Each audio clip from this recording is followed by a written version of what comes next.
No guys, Shopee haul tayo. Isang item lang naman to. Magsasalamin ako dahil hindi ko siya mabasa. Ayan, ano siya? Ito, ano siya? Sunisa Cover White Hair Without Sticking to the Scalp. Hair dressing pen.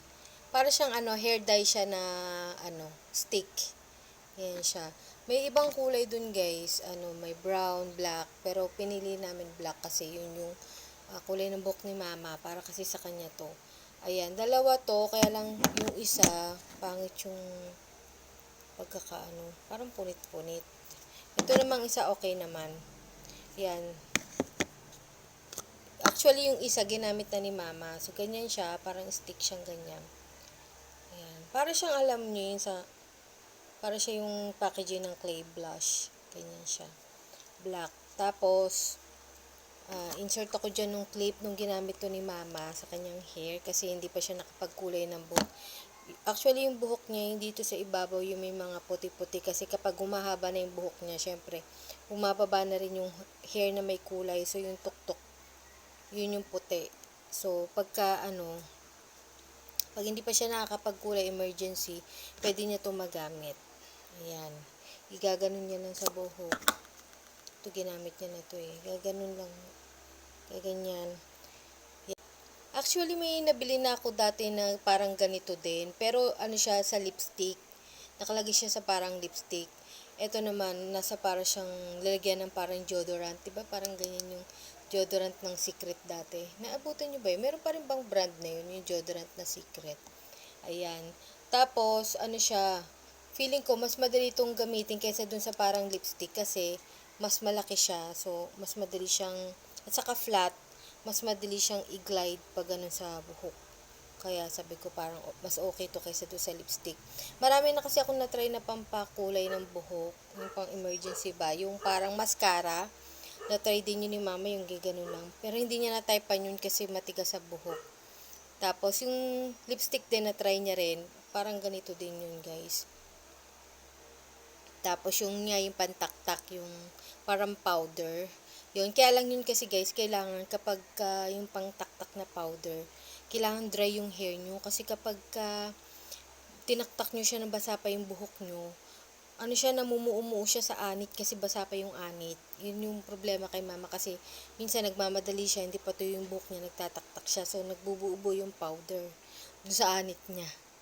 Ayan, kaya sabi ko, try naman niya to. Ayan, iikot mo to syempre.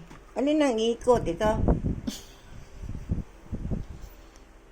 Iikot mo. Yan.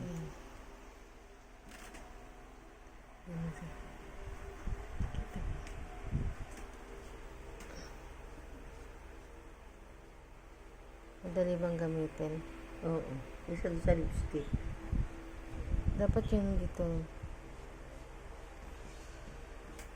Ito.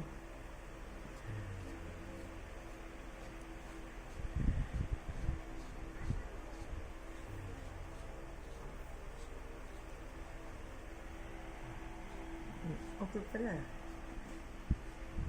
Ito oh.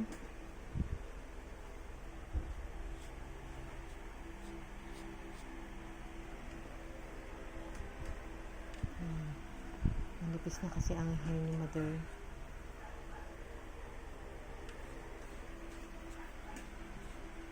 Pag yung madalian lang na hindi pa nakapagpakulay ng hair.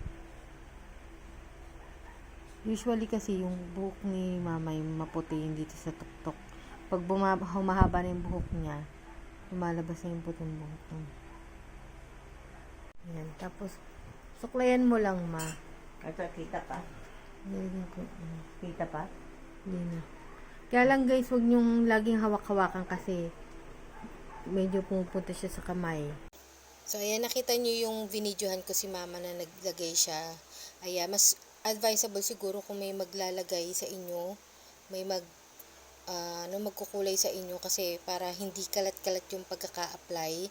Kasi si mama siya lang naglagay. So, alam mo, pati yung anit na lalagyan. Kasi, yung buhok kasi ni mama, manipis na talaga siya. So, kitang-kita na yung anit. So, minsan kapag nalalagyan yung anit niya, pangit tingnan. So, alam niyo, nakita niyo naman doon sa video. Huwag niyong hawak-hawakan kasi nagta-transfer siya sa kamay. Tingnan nyo, ayan o.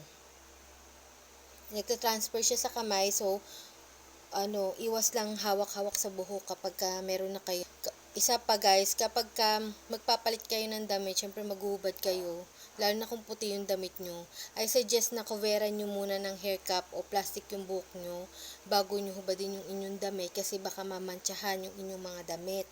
Lalo na kung puti yan kasi nga nagta-transfer siya. Tapos, ano pa ba yung napansin ni mama? Yun nga, nagta-transfer siya. So, kailangan after nyo siya gamitin, lalo na kung matutulog kayo, maligo kayo, kasi baka malagyan yung unan nyo. Lalo na kung ang dami yung paglalagyan. Alam nyo yung kung buong ulo nyo nilagyan nyo. Tapos, siguro mas maganda siya kung gagamitin nyo kapag yung mas maganda siguro siya kung nakaipit yung buhok nyo lang. Alam nyo, kasi iwas hawak sa buhok. Kasi pag nakalugay, gaganon-ganon yung buhok nyo. At least kapag nakaipit na yung buhok nyo, at lalagyan nyo lang yung tuktok nyo, parang iwas paghawak sa hair. Naligo yan si mama kagabi kasi baka pumunta doon sa unan. May kulay pa rin naman o. Tapos ayan o.